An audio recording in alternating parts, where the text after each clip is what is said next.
Cuman gaya hidup ini termasuk kepada gaya hidup yang tidak aman, yaitu gaya hidup dari merokok. Muncul sebuah pertanyaan di benak saya, kenapa merokok termasuk gaya hidup yang tidak aman? Menurut kesehatan, katanya kalau kita terlalu banyak merokok itu akan menyebabkan prevalensi tinggi terhadap beberapa penyakit. Kata dokter, kalau kita tidak terkontrol dengan merokok itu akan menyebabkan penyakit. Sehingga penyakit-penyakit yang ada di dalam tubuh kita, kata dokter, itu sumbernya dari rokok katanya. Tapi yang jadi unik, katanya menurut kesehatan rokok penyakit. Tapi fakta nyatanya semua menteri yang ada di kesehatan pada ngerokok. Tetangga saya banyak menteri kesehatan pada ngerokok. Ini yang jadi pertanyaan besar. Uniknya itu. Yang kedua, menurut pakar ekonomi khusus kaum ibu-ibu rumah tangga menilai tentang perilaku gaya hidup kita tentang masalah rokok. Katanya merokok itu pemborosan. Sehingga kadang-kadang istri kita sering demo. Kalau merokok 3 bungkus gak apa-apa, kalau saya jajan bakso tiap hari, rewel.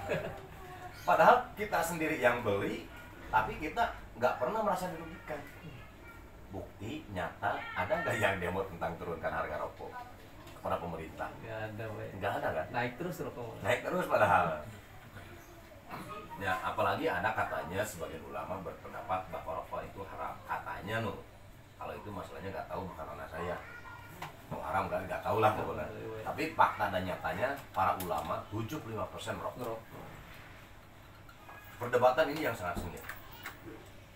Nah, muncul sebuah pertanyaan di diri saya, sebetulnya ada apa sih di dalam rokok? Sementara yang melarang-melarang, sementara orang yang merokok semakin banyak.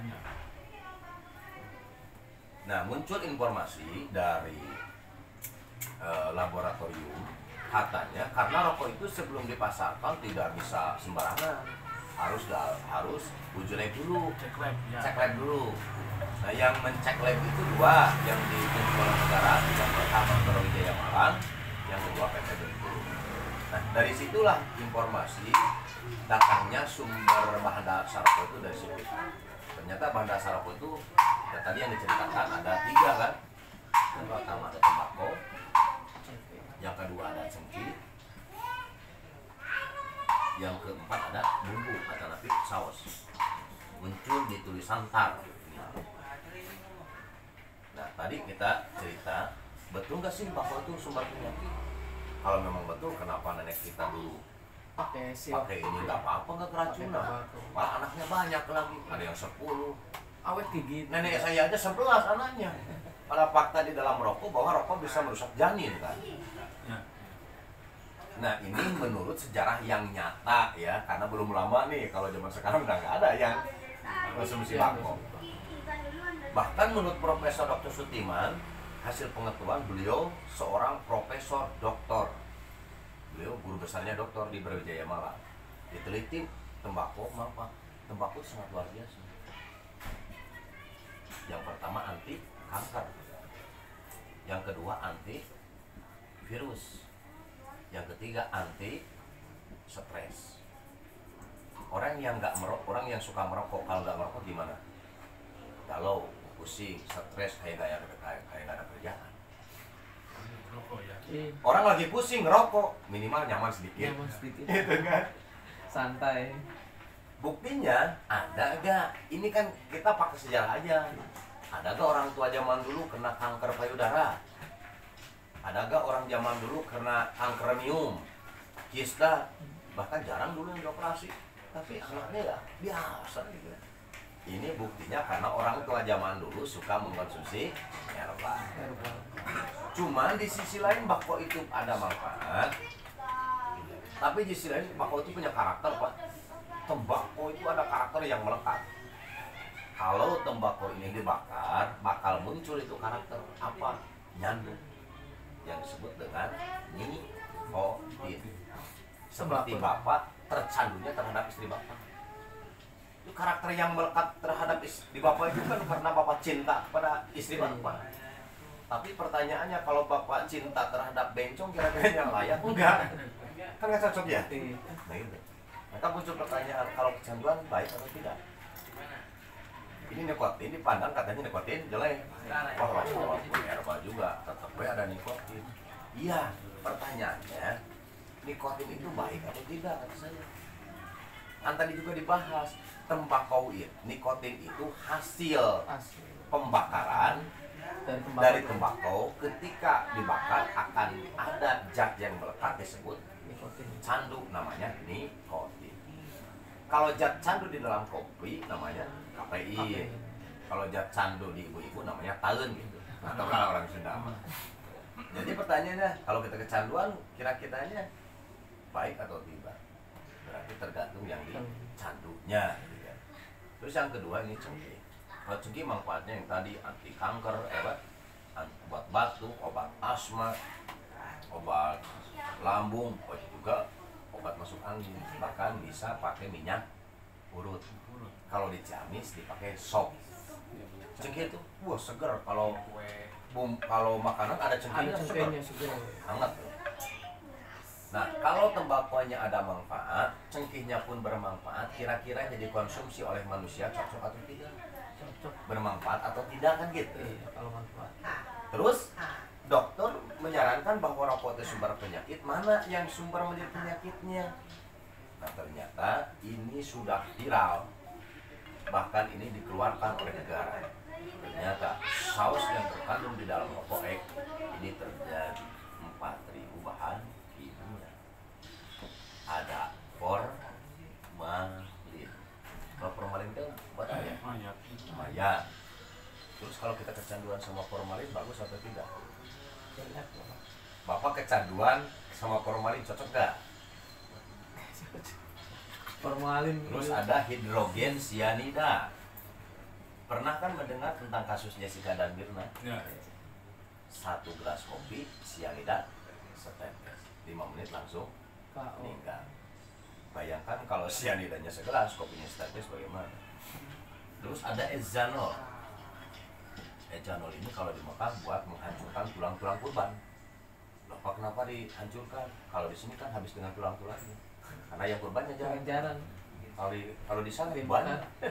Mau dijual kemana? Nggak laku. Itu dihancurkan dengan ethanol.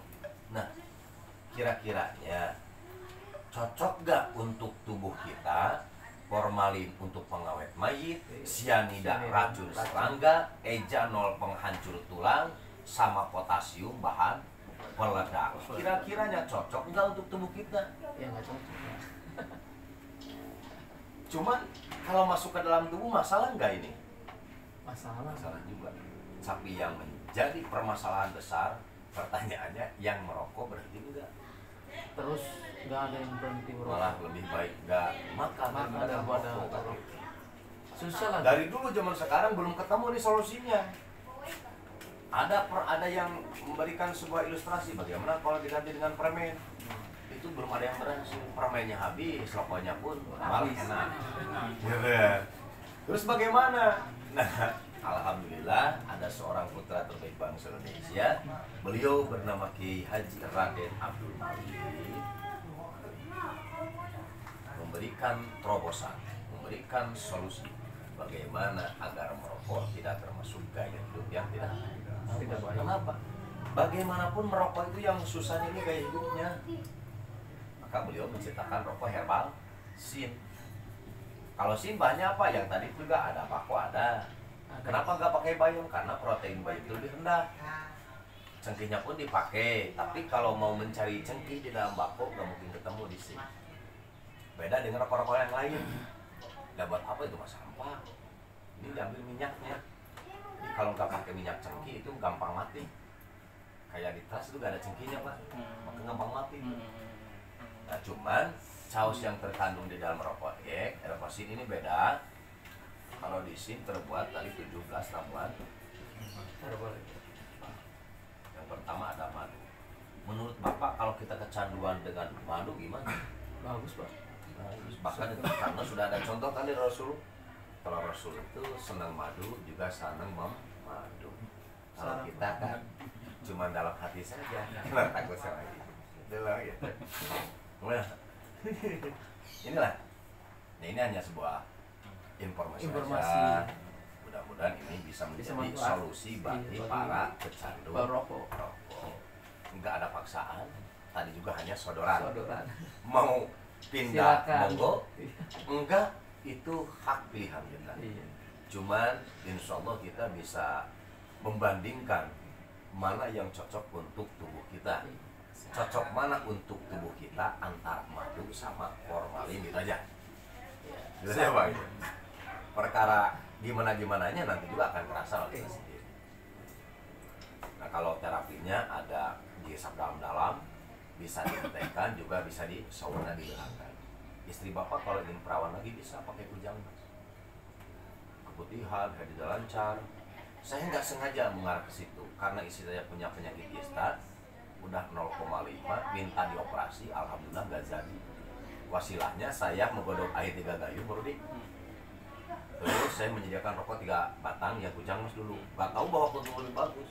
Dimasukkan ke dalam ember, dikocek dulu, tutup 2 menit supaya uapnya nggak kabur. Nanti istri saya suka WC. Nah gue kayak gini aja. Sauna namanya. Pakai asap. Asap. Jadi ini di sini. Alhamdulillah. Kistanya sembuh, istri saya